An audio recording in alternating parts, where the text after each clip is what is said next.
Então, boa tarde, pessoal. Tudo bem? Então, estamos aqui hoje dentro do Biomed em Foco, um projeto desenvolvido pela professora e coordenadora Juliana, que eu acho que está sendo bem legal e cada vez vai crescer mais e mais e mais, e é importante para o nosso reconhecimento. Mas também um apoio da CEUA da Unicinos. Então, a ideia de usar os dois espaços é somar forças e não dividir. Então, nós da CEUA, eu hoje coordeno a CEUA, que é o Comitê de Ética de Uso de Animais em Pesquisa. A gente oferece todos os anos uma palestra, uma atividade ou qualquer coisa que seja relacionado à ética do uso dos animais, tanto para pesquisa quanto para ensino e experimentação dentro de laboratórios. Então, as gurias, elas são nossas egressas. Chegamos ao nome dela exatamente pela peculiaridade dos experimentos e pelo uso de animais e pesquisa básica. Vou falar aqui uma breve apresentação. A Amanda, ela é formada, então, aqui pela Unicinos, em biomedicina, nossa egressa, foi minha aluna. Ela é mestre em ciências médicas pelo HCPA em gastroenterologia e hepatologia da URGS. Atuou no laboratório experimental de hepatologia e gastroenterologia do Clínicas, onde estudou doenças hepáticas alcoólicas e microRNAs em zebrafish. Atualmente é doutora em genética e biologia molecular na URGS. Atua no laboratório BRAN do HCPA, trabalhando então com erros inatos no metabolismo e parkinsonismo. A nossa outra palestrante de hoje, então, é a Ana Carolina Raimundo, também biomédica, formada aqui pela Unicinos, com habilitação em patologia clínica e genética. Atualmente é aluna de mestrado pelo programa de pós-graduação em ciências em gastroenterologia e hepatologia da URGS, e atua no grupo de terapia celular e doenças inflamatórias intestinais, do Centro de Terapia Gênica do HCPA, trabalhando no cultivo de células e modelos experimentais de colite ulcerativo. Então, as duas egressas nossas e palestrantes da tarde de hoje têm uma vasta experiência com o uso de animais. Elas vêm de um espaço onde o uso de animais e a unidade onde gerencia é muito, muito reconhecida. Eles têm critérios internacionais, eles têm sistemas onde a gente não vê em qualquer lugar e não é de qualquer forma que se faz, né, os seus experimentos. Então, por elas passarem por essa escola, elas estão aqui hoje para dar um pouquinho da sua experiência e promover, então, a ética dentro do uso de animais em qualquer tipo de modelo. Gurias, muito obrigada. Passo a palavra para vocês, fiquem à disposição. As gurias vão ficar sentadas por questão de otimização do espaço, né? E no final a gente abre, então, para perguntas e discussões. Então, boa tarde. Eu estou muito feliz de estar aqui. Muito obrigada pelo convite, Prof. Tanise. Quero pedir desculpa que eu estou com a voz um pouco rouca, então espero que isso não atrapalhe muito, mas estou bem feliz de estar aqui, de ter voltado para a universidade, que me acolheu tão bem, e poder falar um pouco sobre os modelos experimentais de pesquisa básica da saúde e seus aspectos éticos. Então, no meu TCC, que eu fiz aqui, e no meu mestrado, eu trabalhei com o zebrafish, que é um peixe bem pequenininho. Ele é um peixe, ele tem entre 3 a 5 centímetros. Ele foi descoberto primeiramente no rio Ganges, na Índia, então ele é um peixe asiático. Aqui no Brasil ele é conhecido como o paulistinha. Eu não sei se vocês conhecem esse peixe. Alguém conhece? Sim? Legal. E ele é muito utilizado, por quê? Pela sua facilidade na manutenção, manipulação e também pelo seu baixo custo. Então, animais pequenos ocupam menores lugares e tu consegue ter uma boa quantidade desses animais num espaço pequeno, diferente de ratos e camundongos, coelhos. Então, eles são muito utilizados como alvos de pesquisa, tanto em doenças como câncer, estudos de doenças de dor aguda ou crônica, e também de dependências de drogas, e também muito utilizado em estudos de comportamentos. Até no meu mestrado, eu trabalhei também com um grupo da bioquímica da URGS que trabalhava muito com comportamento de zebrafish, era algo que eu não conhecia ainda muito bem. Eu trabalhei mais com doenças hepáticas, então eu pude aprender um pouco também sobre o comportamento do zebrafish. Então, o zebrafish na pesquisa, ele é um peixe que possui um desenvolvimento rápido. Então, em 48, 72 horas, ele já evolui do estado de ovo para larva, que é essa larvinha aqui, ela é transparente. E em 90 dias ele já é um peixe adulto. Então, em 90 dias, se tu vai utilizar ele para algum experimento, o teu experimento é com peixes adultos, em 3 meses tu já tem um peixe adulto. Então, também estudos que envolvem diferentes tempos, né, períodos de desenvolvimento, ele tem um ciclo de vida bem curto, de 3 a 5 anos, então ele é bem utilizado nesses estudos também. Agora, falando de cuidados básicos do zebrafish. Então, quando eu entrei no laboratório, eu meio que me fiquei imersa nesses cuidados, porque a gente pode pensar, é um peixe, está no aquário, na água, é tudo tranquilo, mas não é bem assim. Então, existem alguns sistemas de manutenção do zebrafish. Então, a prioridade é a água, né? Então, existe o sistema estático, que são os aquários em si, né? Esses aquários aqui. Esses aquários aqui são dos meus experimentos. E existe também aquários não, mas esses sistemas recirculantes, conhecidos como alta mar, que no caso a água é filtrada tem todo um sistema de filtração de água, então ela passa de eu vou chamar de aquários pequenininhos aqui, tudo aqui são aquáriozinhos, então é todo um sistema recirculante, não precisa tu mesmo trocar a água do aquário, tu põe os reagentes aqui, tudo uma manutenção dele mesmo.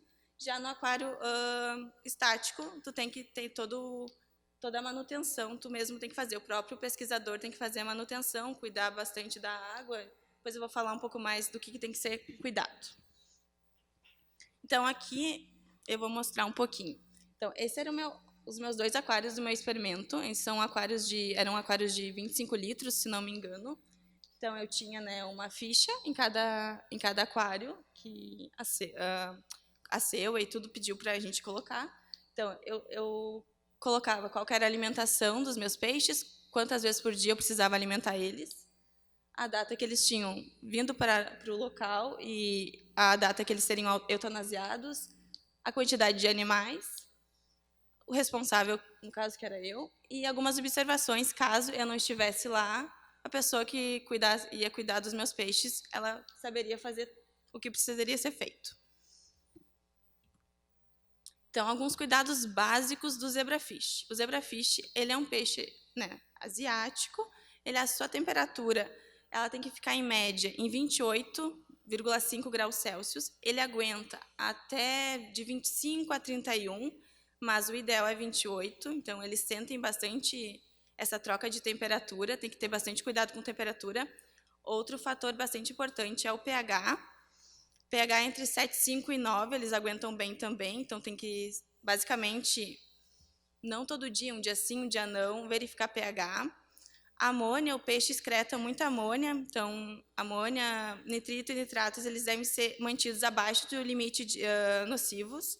Também, no caso, como eu fiz em aquários, eu precisava sempre verificar.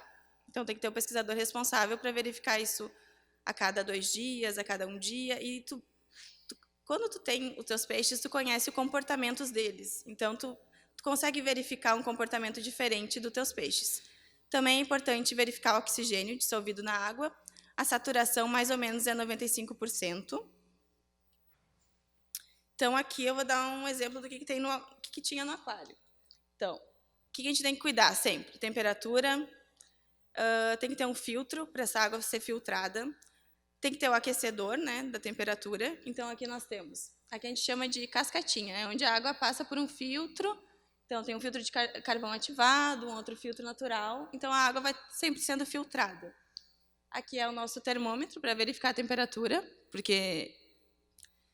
falando também, lembrando, as salas onde eles ficam, eles precisam ter ar-condicionado, porque não pode ser nem muito quente, nem muito frio, então tem que manter a temperatura, para que a temperatura da água fique em 28 graus. Então, nós temos os aquecedores para esquentar a água, no caso.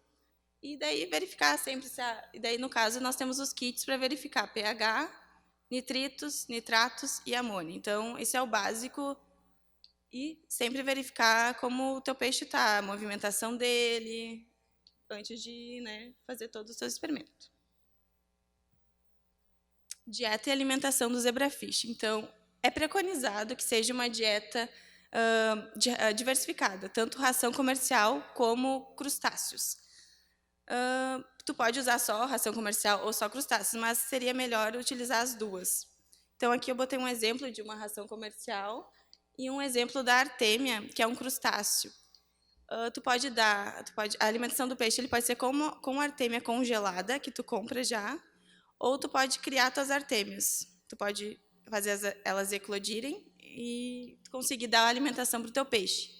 No caso, a artêmia viva, ela é muito bom para manter o instinto do peixe, porque o peixe ele é caçador, então a artêmia, imagina, se o peixe tem 3 a 5 centímetros, a artêmia é quase nada, nem dá para enxergar direito. Mas tu vê o peixe caçando, então isso deixa o instinto predador do peixe mais... É melhor do que tu dar uma comida que ele só tem que pegar. Muito importante também é o ciclo claro e escuro. Como eles são peixes asiáticos, eles preferencialmente eu deixar ele 14 horas de claro e 10 horas escuro. Então, a luminosidade ela influencia muito nos processos fisiológicos e comportamentais, como no crescimento dos peixes, no desenvolvimento deles e na reprodução.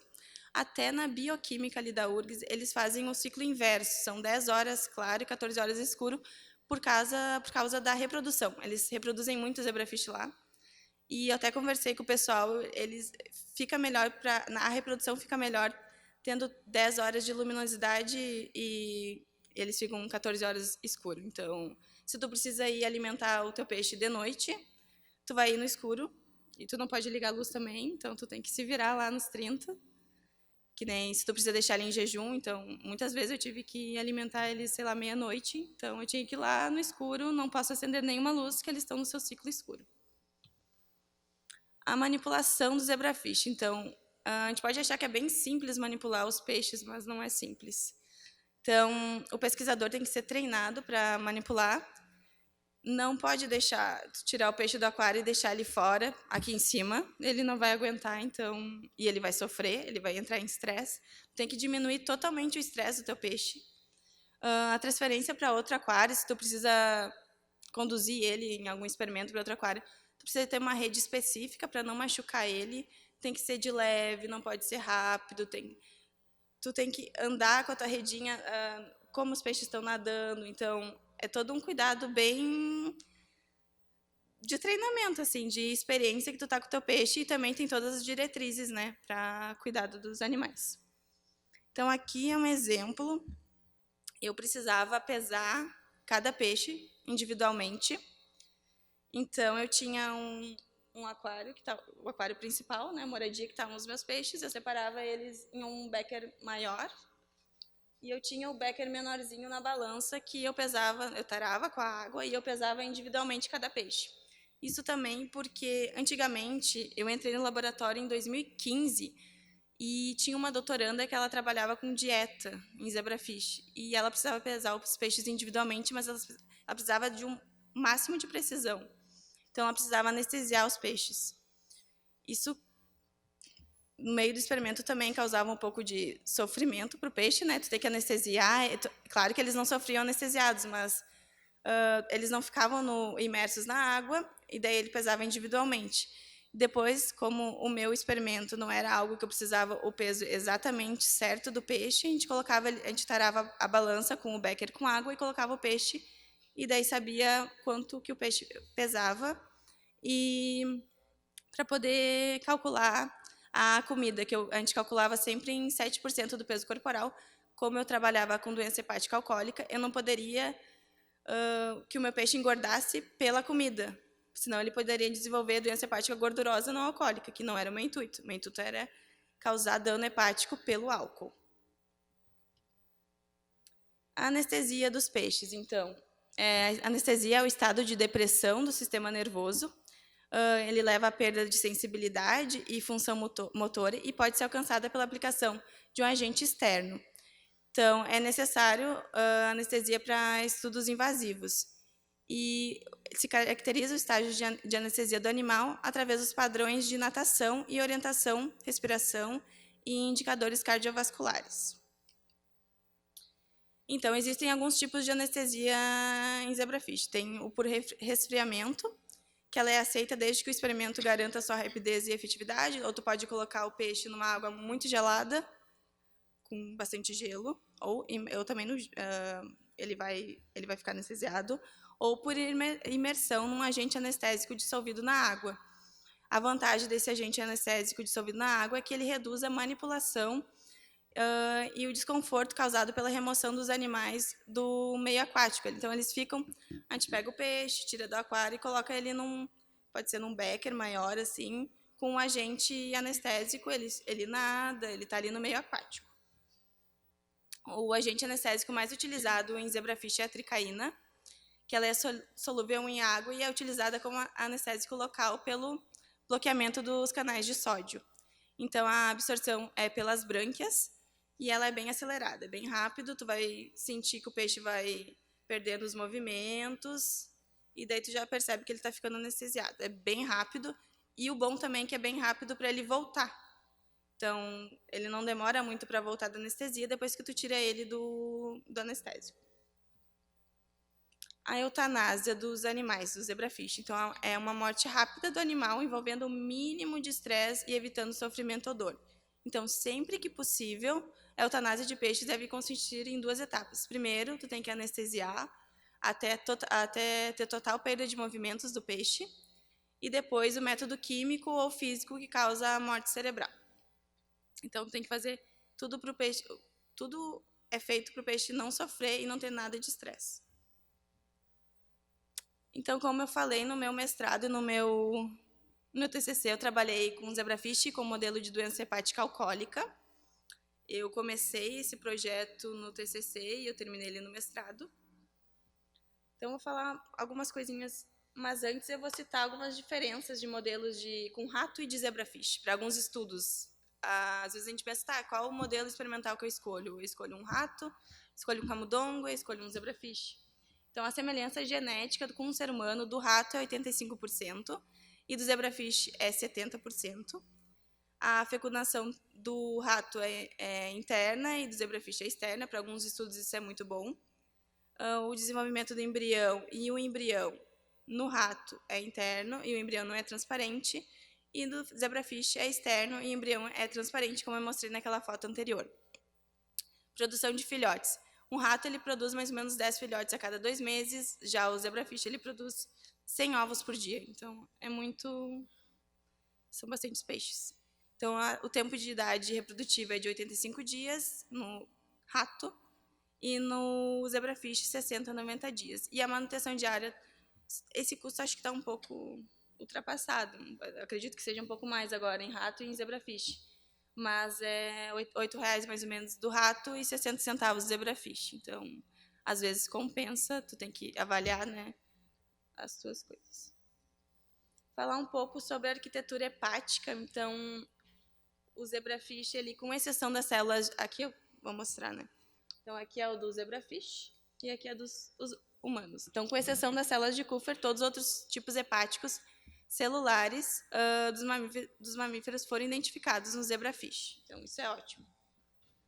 Então, para estudar álcool, diretamente o álcool em si, em larvas, ele é muito utilizado, estudos de efeito agudo do álcool, já que o zebrafish adulto é muito utilizado para quando tu precisa de muitas amostras, tipo coletar amostras séricas e de tecido hepático, em maiores quantidades para essas análises, cada larva tu não vai conseguir. Também sinais de danos hepáticos, quando é exposto a variadas, tu consegue manejar as concentrações de etanol que tu deixa no teu peixe, então tu pode ter várias concentrações e por períodos prolongados. E o que é muito bom, ele apresenta a via de metabolização do álcool e a exposição é bem facilitada. Não é necessário um agente adjuvante para o desenvolvimento da doença, como nos roedores. Os roedores, eles têm aversão natural ao álcool, então eles não gostam de álcool. e tu tem que sempre colocar um agente adjuvante para causar o dano que tu queira causar no teu animal. Então, o meu modelo de doença hepática alcoólica, ele é um modelo que ele já tinha sido padronizado pelo meu grupo de pesquisa.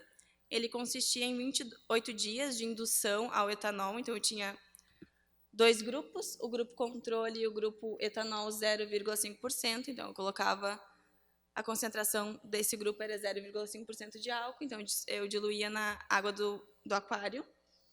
E esses animais do grupo etanol, eles ficavam 24 horas por 28 dias no etanol com a água, né, com certeza. E daí, no final dos 28 dias, os animais eram anestesiados e eutanasiados.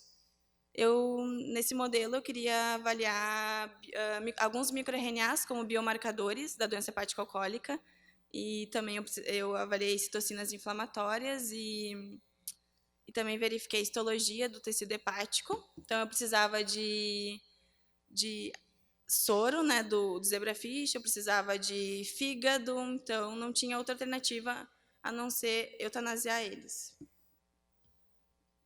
Então, anestesia e eutanásia, como que eu fiz? Então, eles ficaram em jejum de 8 horas, porque eu ia avaliar alguns parâmetros que precisavam de jejum.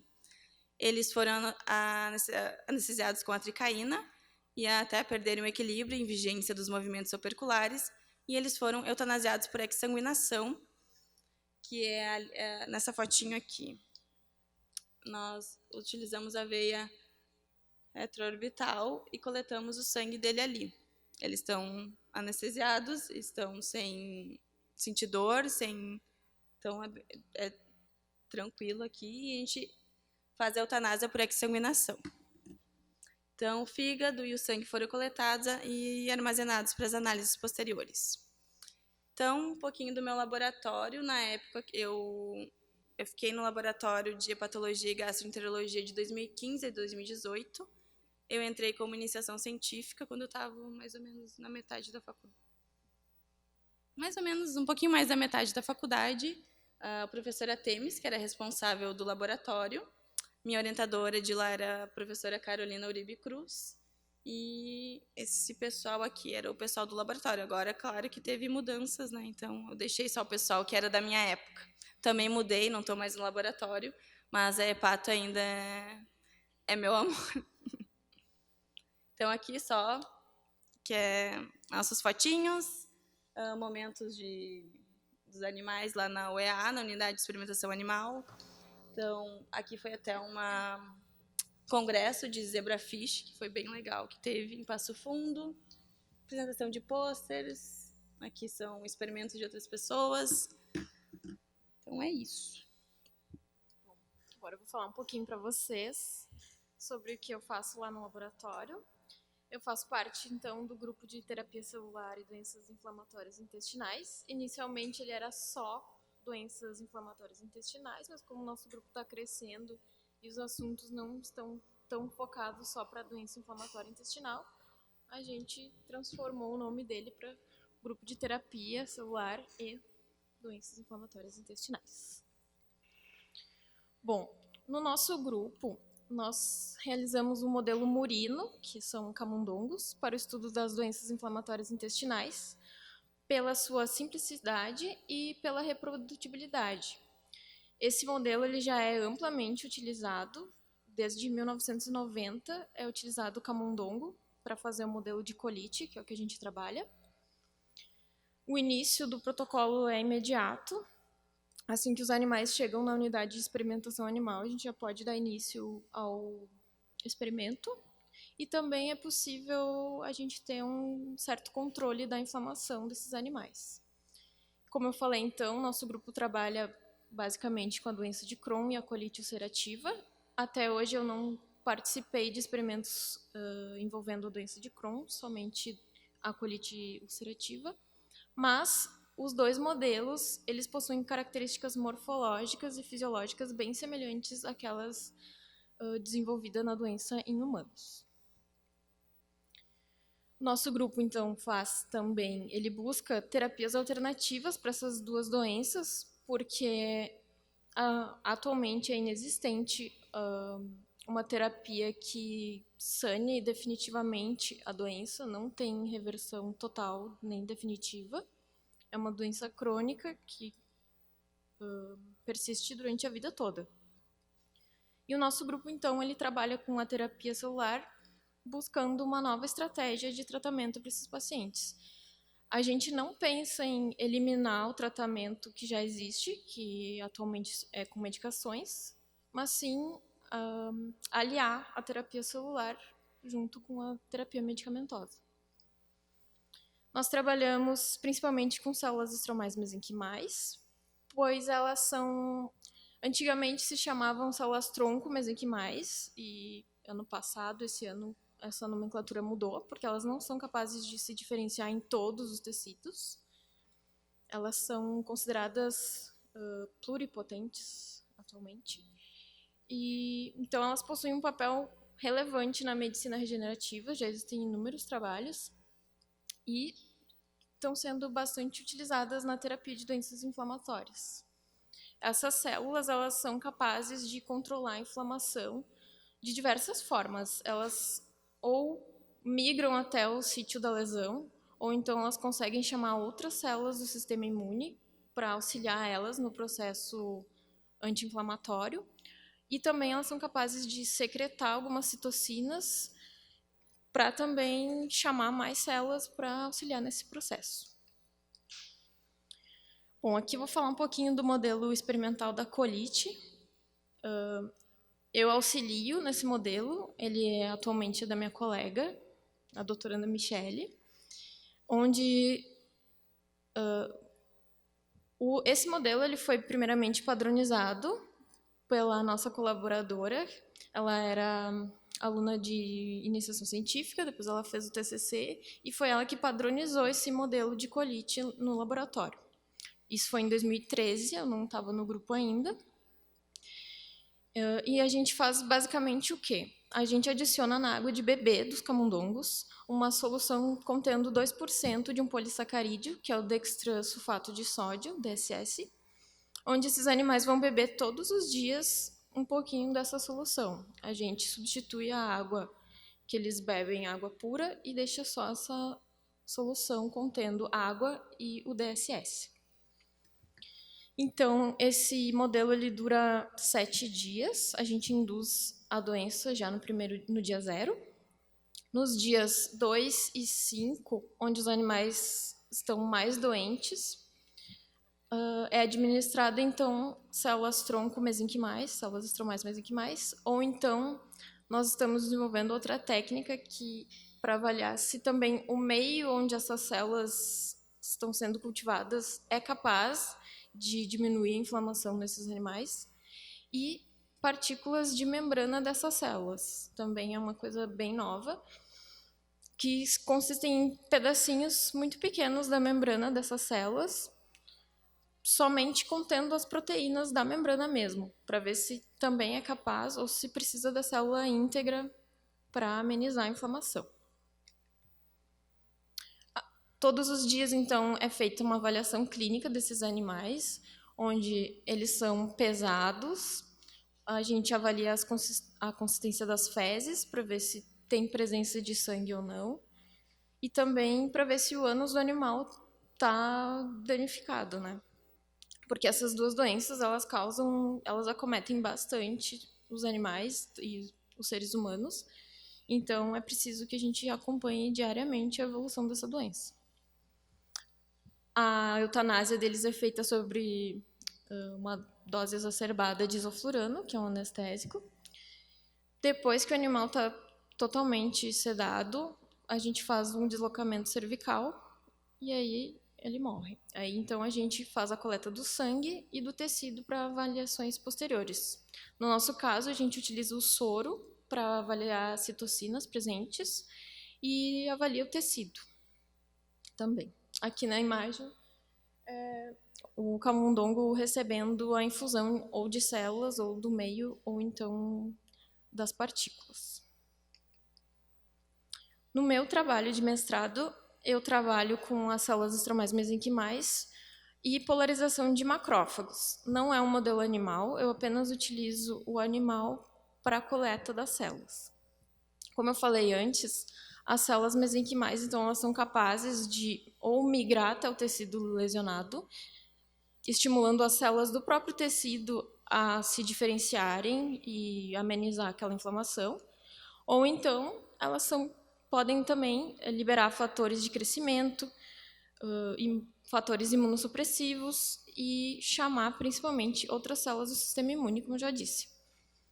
Nesse sentido, então, a gente quer ver a interação dessas células com os macrófagos, pois a gente sabe que o macrófago ele pode estar em dois perfis, o M1, que é o inflamatório, e o M2, anti-inflamatório. O M1 é o perfil mais clássico do macrófago, ele está sempre mais presente quando tem inflamação, e a gente quer ver, então, se a célula mesenquimal consegue trazer ele para o perfil anti-inflamatório. A gente quer que ele auxilie essas células e o tecido, a questão da inflamação, a diminuir, visando, posteriormente, utilizar isso também como terapia. Nosso grupo já tem um artigo publicado com o efeito das partículas de membrana na modulação de monócitos. Então, a gente já sabe que as células são capazes de modular os monócitos. E, nesse sentido, então, o meu mestrado é para avaliar se é possível modular macrófagos. Nós coletamos, então, células mesenquimais do tecido adiposo de camundongos e também macrófagos peritoneais. A gente faz uma lavagem da cavidade peritoneal do animal e coleta essas células. Então, nós temos o meio condicionado, onde as células mesenquimais vão ser cultivadas, a gente extrai esse meio, as células vão ser ativadas, em primeiro lugar, porque a célula mesenquimal ela não consegue agir se ela não tiver um estímulo. Se ninguém for lá e falar para ela, olha, tá machucado aqui, tá lesionado aqui, tem que vir ajudar a gente. Ela não vai. Precisa, então, de um estímulo inflamatório para ela começar a atuar. Então, a gente faz a ativação dessas células. Depois de ativada, a gente coleta o meio condicionado e também faz as partículas de membrana dela. O meu grupo, então, eu entrei no laboratório por causa da Amanda. Ela, na época, estava iniciando o mestrado e me chamou para ser a iniciação científica dela. Eu fui por pouco tempo, infelizmente eu não pude ajudar ela com os peixinhos, porque na pesquisa também é complicado e demorou muito tempo até que chegaram os peixes dela e eu já estava formada quando ela começou. Isso, eu esperei um tempão chegar os meus peixes. Sim, demorou muito tempo. Mais de um ano, né? Um ano. Demorou 6 meses. Os peixes eles não chegavam no tamanho que eu precisava, que seriam uns 5 centímetros mais ou menos. Então, eu ligava para São Paulo, eu ligava aqui para Porto Alegre, eu ligava para tudo que era possível ir para o Rio de Janeiro e não tinham peixes de 5 centímetros. Então, tive que esperar. A pesquisa nem sempre é fácil. Enquanto eu esperava a Amanda, então a professora Ana Helena me chamou para participar do grupo dela, então eu fiz o meu TCC com essa pesquisa em macrófagos e agora estou dando continuidade no mestrado. Como eu falei antes, também tem a Fabiane, foi ela que padronizou o modelo da colite no nosso grupo. Hoje ela está na Holanda, trabalhando também com terapia celular e desenvolvendo as partículas de membrana das células mesenquimais lá. A minha colega Michele, que atualmente está fazendo também o modelo de colite, a qual eu participo dos experimentos. A Jennifer, que se formou agora, ela é bióloga, e as ICs do grupo. E uma delas, aluna aqui da Unicinos. E aqui também as fotinhos do nosso grupo. Eu trouxe para vocês uma foto segurando o ratinho. Mas como vocês podem ver, tem que estar todo paramentado para mexer com o animal, não é simplesmente ir lá pegar e manipular o animal de qualquer jeito, né? E outra coisa muito importante, que eu me lembrei agora, no experimento da colite, por exemplo, o ideal é que sempre o mesmo grupo de pessoas vá manipular os animais, fazer a pesagem deles, consistência das fezes e tudo mais. Porque o animal, como a Amanda falou, ele se acostuma contigo. Assim como a gente acostuma com eles, eles também se acostumam com a gente. Então, eles sabem quando a gente está triste, eles sabem quando a gente está nervoso, quando a gente está muito alegre, eles sentem tudo. E uma curiosidade também é que eles nos aconselham a não usar perfume muito forte para manipular os animais. E as meninas também, quando a gente está menstruada, eles sabem. Então, é aconselhado não manipular o animal nesse dia. Não sei porquê, mas tem toda a questão, feromônios e tudo mais. Não é aconselhado manipular o animal. E acho que é isso. Uma curiosidade também, agora que eu lembrei, quando eu estava no meu experimento. Então, eu ia 4 vezes ao dia dar comida para eles em 28 dias. Não tinha feriado, não tinha final de semana, não tinha nada. Não tinha vida, exatamente. Não tem vida. Eu fiz 2 vezes esse experimento de 28 dias. E os peixes, eles me conheciam. Quando eu entrava no biotério, eles já ficavam tudo na borda, assim, esperando a comida. Então, os peixes, eu não imaginava isso de peixe, né? Mais de rato e camundongo, mas eles se acostumavam comigo. Eles sabiam exatamente o horário que eu ia lá dar comida para eles. Então, eu ia sempre 2 vezes da manhã, 2 vezes à tarde. E achei isso bem interessante, assim. E quando vai alguém diferente do grupo que não manipulou, eles ficam bem nervosos. Eles mudam completamente o comportamento. Obrigada, meninas. Ainda tem mais. Bem daquela que ia antecipar, né? Não, respondendo só a questão da Ana, então. A questão é que os animais eles têm o bulbo olfatório no nariz, bem próximo da saída do nariz. Então, qualquer cheiro para eles é um cheiro muito forte. E o cheiro, quando a gente está menstruada do sangue, é um cheiro que dispara neles no sentido de luta ou fuga. Ah, sim. Então, eles ficam muito estressados. A gente diz que quando a gente vai fazer morte ou vai trabalhar com estresse, que eu trabalhei a vida toda com estresse, a gente não pode disparar esses mecanismos de estresse, porque eles podem interferir no teu resultado depois, né? Então, a questão do cheiro é muito importante para trabalhar com o rato ou camundongo, qualquer um dos dois, Inclusive, no dia da morte, eles não ficam no mesmo recinto. Os que continuam vivos esperando para ser eutanasiados, eles não ficam no mesmo recinto que aqueles que estão sendo eutanasiados. Uma outra curiosidade agora que eu lembrei também. Eu tinha que trocar a água dos aquários, no caso do aquário controle e do aquário etanol, um dia sim, um dia não. Então, um dia sim, um dia não, eu tinha todo o trabalho de trocar 2 aquários de 25 litros. Não é fácil, mas tudo bem. E por que eu tinha que trocar os 2 aquários? Porque os dois grupos eles precisavam sofrer o mesmo estresse. Imagina tu trocar um dia sim, um dia não, tirar o peixe da casa dele e trocar totalmente a água. Outra coisa que eu esqueci também de falar. Tu tem que se programar muito para fazer isso, porque tu tem que deixar a tua água preparada na temperatura ideal do teu peixe, que o teu peixe vai não ter um choque de uma troca, ele não vai ficar estressado com isso também. Tu já vai estressar ele de trocar ele de um aquário para outro. Então, a água, nós tínhamos que preparar a água um dia antes, então eu sempre tinha que me organizar para no outro dia minha água estar pronta, que eram 50 litros, e não era só eu que estava lá no espaço, né? Então, tinham mais pessoas que precisavam de água, então era uma coordenação, né? Tinha que estar tudo bem coordenado para tudo dar certo e chegar na hora e tu ter a tua água, teus peixes não sofrerem. Então, é isso. E agora a gente vai falar um pouquinho sobre o Conselho Nacional de Controle de Experimentação Animal, que é o CONSEA, que é o órgão que fiscaliza e que organiza toda essa parte ética. Então, o CONSEA é uma formulação de normas relativas à utilização humanitária de animais com finalidade de ensino e pesquisa científica. Então, os procedimentos para instalação e funcionamento de centros de criação e de biotérios e de laboratório de experimentação animal são feitos por esse órgão. E o credenciamento das instituições que desenvolvem atividades nessa área, cadastro de protocolos experimentais, pedagógicos, entre outras coisas, também são organizados pelo Conselho. Então, ela é uma instituição que produz e mantém e utiliza animais para atividade de ensino, de pesquisa científica. Então, eles devem elaborar mecanismos que permitam ao órgão que rege a instituição ou seu representante garantir a sua conformidade com a legislação e com essa diretriz.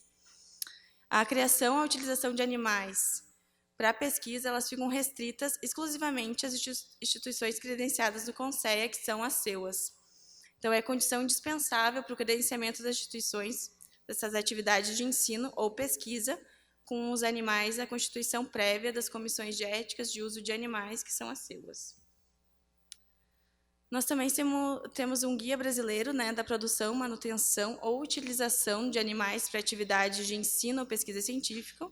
É um manual de referência.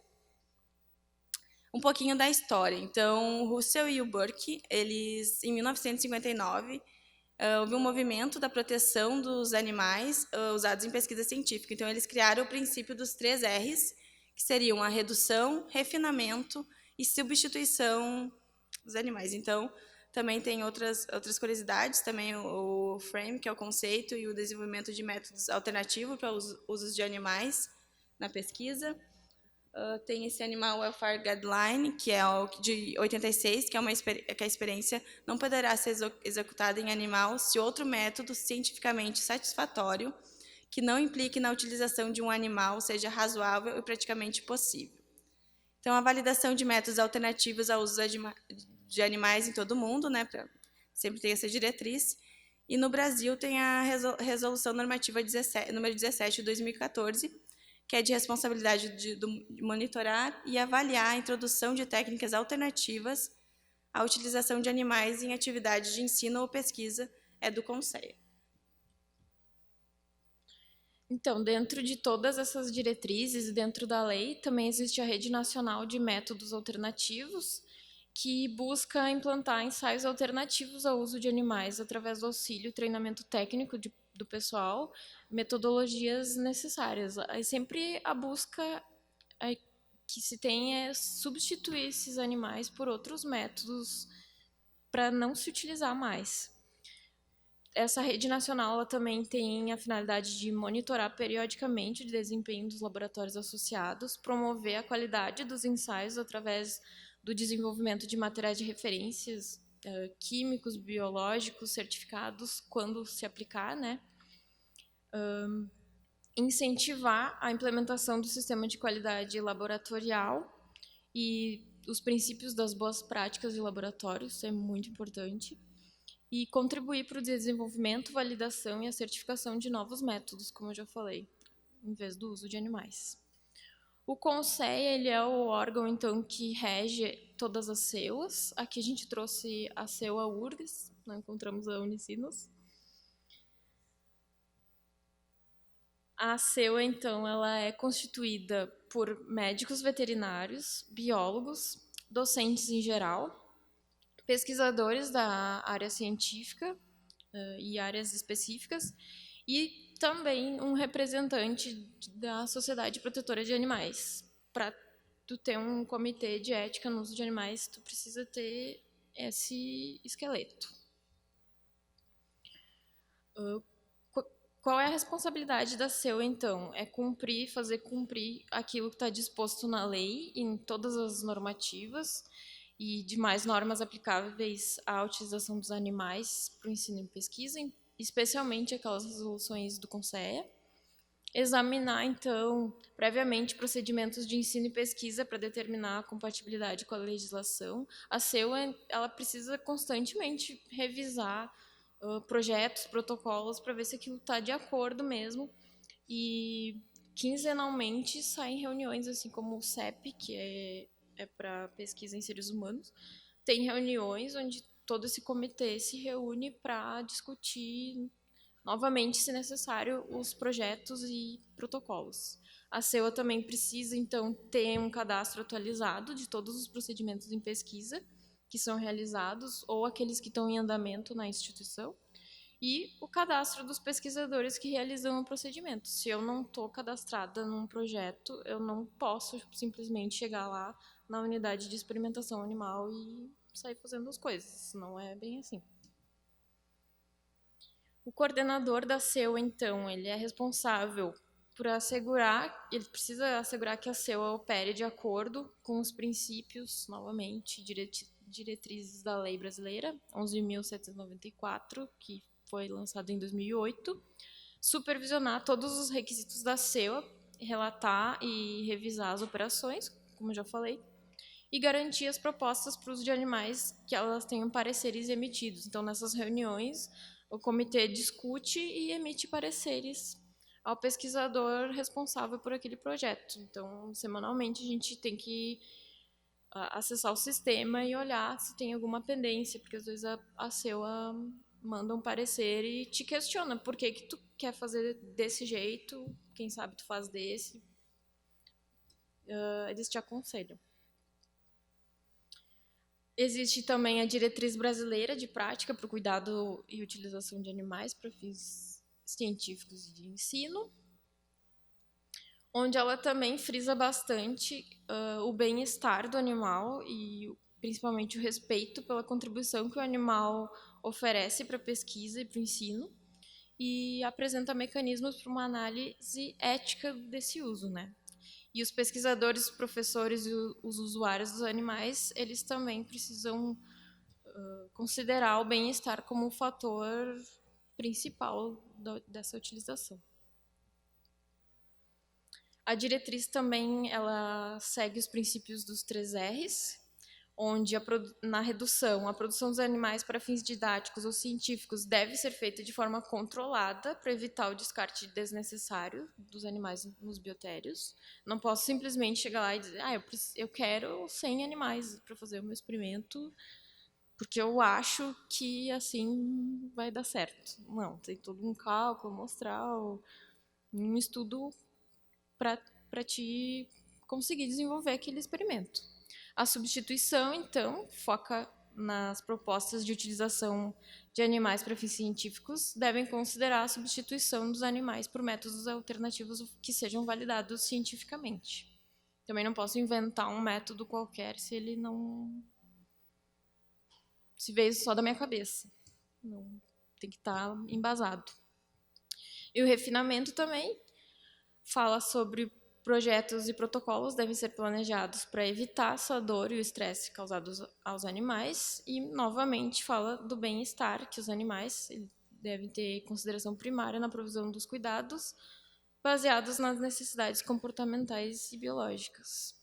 E a necessidade de submeter os animais a tais situações, ela precisa ser cientificamente justificada. Como eu já falei, eu não posso tirar da minha cabeça uma coisa e ir lá fazer sem... Não, já tem que ter embasado isso bem na literatura.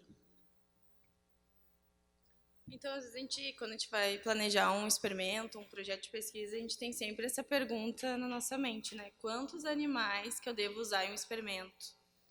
Conforme a gente tem que usar o mínimo de animais. Então, sempre tem essa pergunta, mas daí como é que eu vou saber quantos animais que eu tenho que utilizar no meu experimento? Então, antes de tudo, a gente tem que definir quantos animais precisamos de uma reflexão sobre a importância real dessa nossa pesquisa. Se essa pesquisa que eu estou elaborando, ela realmente tem uma importância real. E também verificar em bancos de dados e na literatura se esses experimentos não existem experimentos similares e se as informações que eu quero alcançar elas já não foram descritas, para não precisar utilizar esses animais se eu já tenho alguma coisa descrita sobre isso. Então, uma das etapas mais importantes é o cálculo do tamanho amostral. Esse cálculo, como tu pode fazer ele? Tu procura na bibliografia coisas que são parecidas com o que tu quer fazer. Tu tem que ir no estatístico, e o estatístico tu vai passar todo o teu conhecimento, vai mostrar a literatura, e de lá ele vai conseguir fazer mais ou menos um cálculo amostral para tu saber o mínimo de animais que tu vai precisar utilizar no teu experimento. Eu trouxe também esses formulários da CEUA, que eu peguei no site aqui da Unicinos, que mostra tudo, quando tu vai submeter um projeto, tu precisa preencher todo esse formulário sobre, né, com o título do teu projeto, quem é o responsável, os objetivos, resumo, e aqui mudando para a parte do modelo animal, de onde esse animal veio, qual a procedência, qual a quantidade de animais que tu vai utilizar, né? Isso depois de ter feito o cálculo amostral, isso quando tu vai submeter o projeto. Então tem todo um planejamento, todo um relatório que tu tem que preencher também sobre o alojamento dos animais, alimentação, como que vai ser, o grau aqui de invasividade também precisa ser bem completinho, tem vários graus. Então eu só trouxe mais por curiosidade. Então quando a gente vai submeter um projeto que utiliza animais, a gente precisa submeter para a CEUA da instituição, e a gente precisa preencher tudo isso, e às vezes volto com algumas pendências, por que eu tenho que utilizar esses, por que tu vai utilizar tantos animais, e a gente tem que explicar, né, volta as pendências e a gente explica. Aí tu só pode dar seguimento ao projeto depois de responder as pendências, tu não pode fazer nada com os animais enquanto tiver pendências a serem respondidas. O projeto tem que ser, só pode começar quando ele for aprovado, antes disso... Não pode. Não tem o que fazer. Então é isso, pessoal.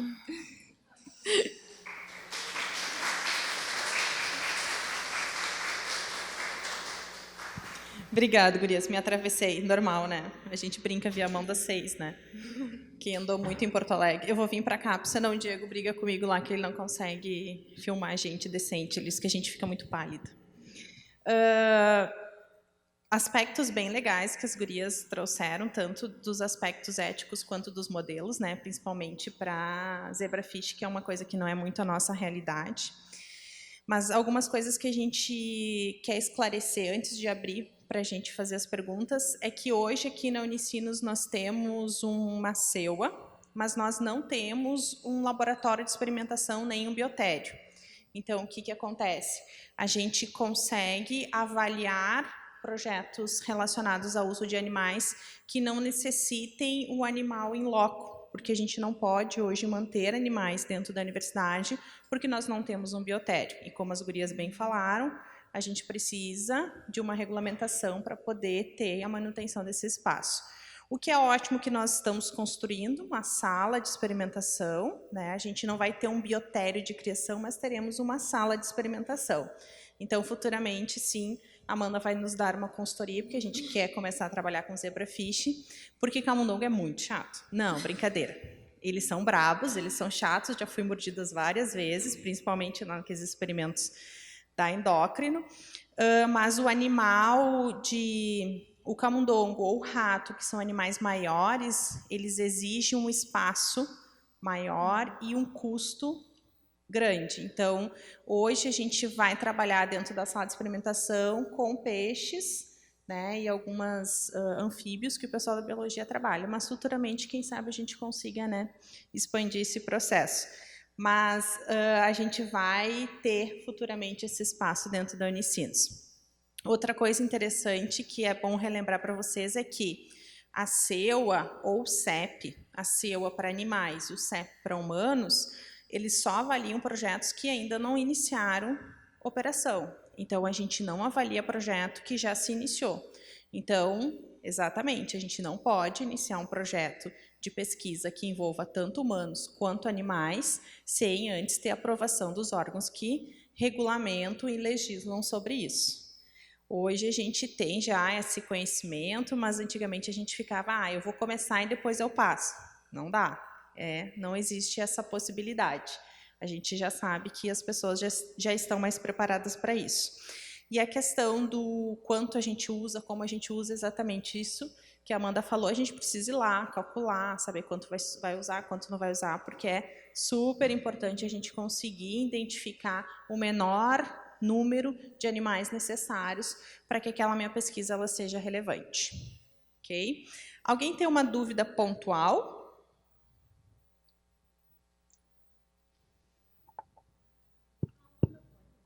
Sim.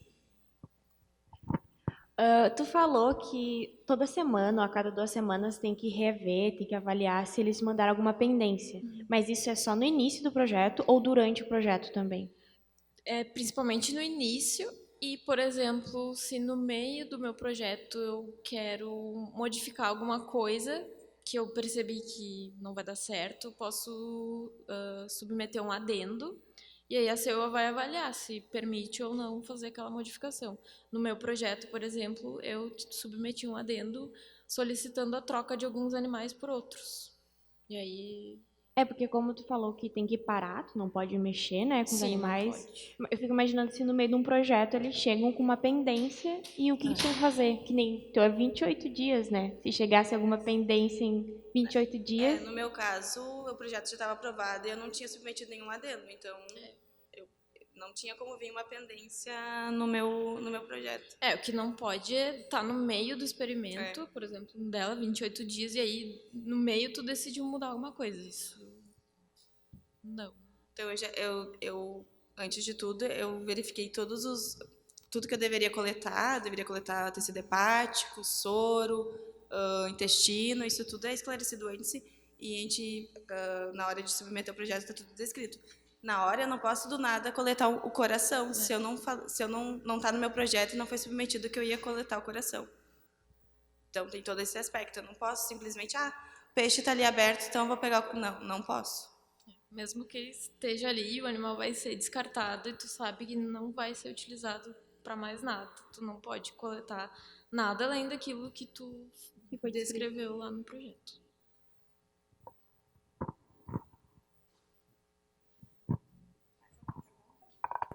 Eu tenho uma lista. Não? A questão da aprovação é, se o teu projeto ele foi aprovado daquela forma que tu enviou, tu tem que executar ele daquela forma que tu enviou. Se tu deixou de executar alguma coisa ou porque não vi mais necessidade de remover, não tem problema. A questão é exatamente essa. Do nada eu querer tirar algo mais ou querer fazer algum processo que não está contemplado ali dentro. O porquê que a gente faz isso? Por que a gente cria essa cultura, né? Uma cultura de a gente realmente ter consciência do que a gente quer fazer. Tá? Então, não adianta eu não me programar e querer fazer um experimento em animal. Não existe isso, nem em mal, nem humanos. Eu não disse que eu ia fazer uma punção muscular tua e eu resolvi fazer uma punção muscular tua. Vamos? Eu não posso fazer isso no humano, né? Porque o humano provavelmente vai dizer, não, opa, peraí, eu não assinei um termo que diga que eu vou fazer punção muscular, mas agora, do nada, tu quer uma punção muscular? Não. O animal ele não vai reclamar, ele não vai, né, ter voz para se defender. E o mais importante é a gente sempre ter consciência de que, independente do formato que a gente vai trabalhar com pesquisa, se até com cultura celular, eu tenho que ter consciência de que aquele processo não é um processo para passar tempo e gastar dinheiro, né? A gente tem que ter consciência de que aquilo é um processo sério, que a gente tem objetivos e metas sérias e tudo tem que ser conduzido com muita responsabilidade. Porque quando a gente vai na iniciação científica, quase todos os lugares, a gente chega num espaço completamente novo, onde a gente não conhece, e talvez as pessoas que supervisionam não tenham tempo de te passar tudo que você vai ter que assumir como responsabilidade. Então, parte de vocês, dentro da graduação, nossa, como supervisores de vocês e orientadores de vocês dentro desse espaço acadêmico, começar a introduzir essas responsabilidades, esses pensamentos onde vocês não podem simplesmente achar que a pesquisa é um mar de rosas e eu chego lá e faço o que quero, porque não existe. Existem órgãos e processos e protocolos que a gente tem que seguir. Então, esse cuidado é um cuidado que a gente tem que ter, não só como pesquisador, mas sim como responsável, né? Deixa eu ver se...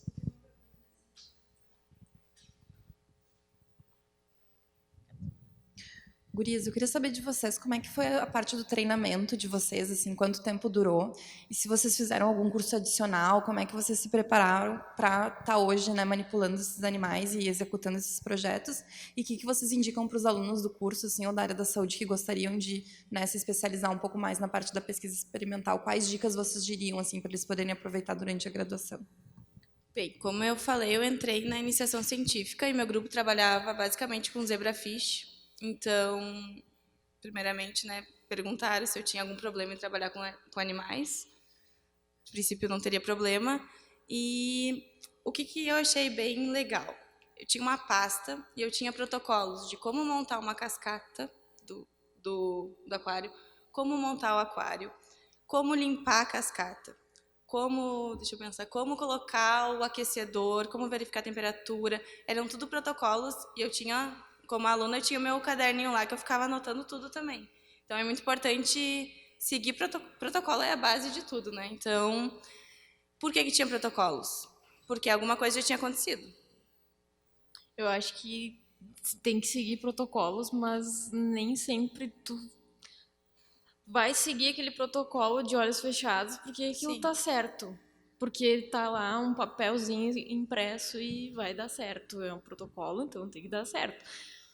Tem que seguir, mas tu também tem que ter aquela dúvida, sabe? Ah, Sim. por que que eu preciso fazer isso? Tipo, coisas meio óbvias que às vezes a gente deixa passar e que só depois, essa semana passada, por exemplo, eu me dei conta de uma coisa em um protocolo que eu mesma fiz que não tem necessidade de fazer uma etapa. Então, que é uma etapa que eu fico 1 hora esperando. E eu não preciso ficar aquela 1 hora esperando. E eu mesma relendo e executando o meu próprio protocolo, eu vi que não, eu não preciso fazer isso. Se eu vou colocar um negócio dentro da placa de cultura, por que que eu tenho que secar ele se ele vai ficar molhado? Umas coisas assim meio óbvias. Os protocolos, eles são importantes, e os meus alunos de iniciação científica sabem o quanto eu brigo com questões de protocolo, mas o mais importante é a gente ter essa capacidade, essa maturidade de pesquisa, de entender que a gente pode melhorar e que a gente pode aperfeiçoar.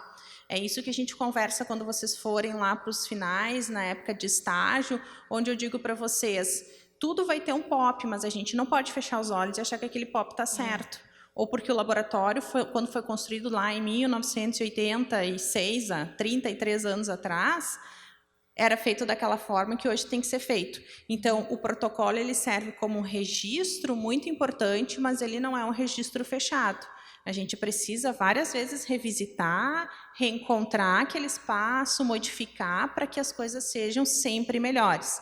E é isso que a Ana fez. Olha, ela teve uma capacidade crítica, uma autocrítica própria dela que a gente tem que ter para tudo. Então, mas por que tem que ser feito isso? Ah, por isso, isso e isso. Bom, se eu tenho dúvida, se a pessoa que construiu não estava ali, que era que nem o teu caso, eu vou para onde? Vou para a literatura.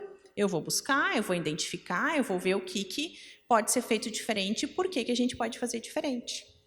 Tá, gurias, eu tenho perguntas bem pontuais. A primeira, Amanda. Os animais, eles têm que ser germe-free para te poder trabalhar ou não? O que é germe-free? Os animais, eles têm que ser meio que estéreis, né? Na verdade, eu compro os animais de loja de aquarismo, então Vem com tudo. vem com tudo. O que a gente faz é deixar um período de quarentena, que eu vou acostumar eles tanto com o meu ciclo claro escuro, como com a minha alimentação. E aí prosseguir com o experimento. Então eles ficam 15 dias de quarentena, para eles poderem se adaptarem ao ambiente. A teu espaço. Eu utilizo o zebrafish white type, então não é... Tá, vocês não criam zebra, então, ali no Clínicas? No Clínicas, Só na bioquímica. Clínicas, uma história triste, mas eles tiraram o zebrafish do Clínicas. Então, Agora só ficou na bioquímica. só tem na bioquímica, e na bioquímica eles têm o biotério deles que eles criam De o zebrafish. criação. Uhum. Tá. Outra coisa, quando a gente vai selecionar um rato ou um camundongo para trabalhar, uma rata, né, uma mãe, deu uma ninhada com 10 e eu preciso de 15 no meu experimento. Eu não posso pegar os 10 daquela rata e pegar 5 de outra rata, porque eu não tenho variabilidade. Eu preciso de variabilidade para o meu resultado ser fidedigno. Então, eu tenho que randomizar. Se eu preciso de 15 animais, aleatoriamente, eu tenho que pegar um de cada ninhada e formar o meu grupo de experimento. A gente não vai fazer um experimento com todos da mesma família, a não ser que precise, né, ser um experimento controle de si só.